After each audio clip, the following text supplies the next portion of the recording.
Oh, seht, Meister! Die Menschen tragen noch immer ihre schlechten und traurigen Gedanken vom letzten Jahr mit sich herum. Schaut in diese Augen. Fällt es Ihnen so schwer, sich davon zu lösen? Ja, manche tragen schwer. Manche können nicht verzeihen. Manche können nicht loslassen. Wollte Sie nicht langsam dazu auffordern, sich davon zu befreien? Gebt ihnen doch noch einen Moment Zeit, Meister. Es ist nicht leicht, sie vom Gewohnten und Geliebten zu trennen. Und schlechte Gedanken wie Rache, Habgier und Neid geben Sie sehr ungern ab. Ja, wohl wahr, wohl wahr.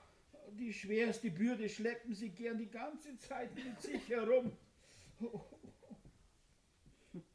Und dabei haben Sie doch gar nicht so viel davon. Wie schnell ist doch so ein kleines Menschenleben gelebt und vorbei. Es folgt Generation auf Generation und die Ahnen geraten im Laufe der Zeit in Vergessenheit. Oh ja, und so wird auch das Wissen der Ahnen vergessen. Was sind die Menschen doch für einfältig? Sie haben in all den Jahrhunderten nichts dazugelernt. Meister, so könnt ihr das nun auch nicht sagen.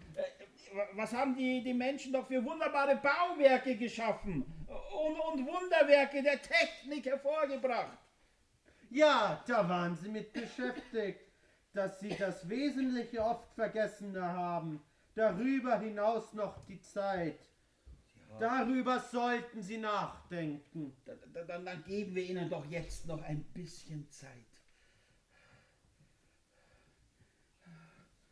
Ihr lieben Menschen, sammelt nun eure Gedanken und führt sie zu allem Schlechten und Traurigen der vergangenen Zeit. Macht euch bewusst, was ihr Schlechtes und Trauriges erlebt oder sogar getan habt. Macht euren Geist frei von diesen Gedanken.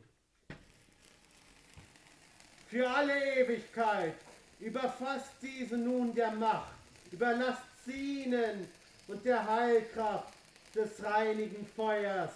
Werft nun alles Schlechte und traurigen Erinnerungen in das Feuer. Möge nun alles Schlechte und Traurige des vergangenen Jahres überwunden sein und für die Zukunft in diesem Feuer gebannt sein. Möge die Kraft des Feuers Platz und Raum für Neues schaffen. Oh, was für eine wunderbare Rauhnacht,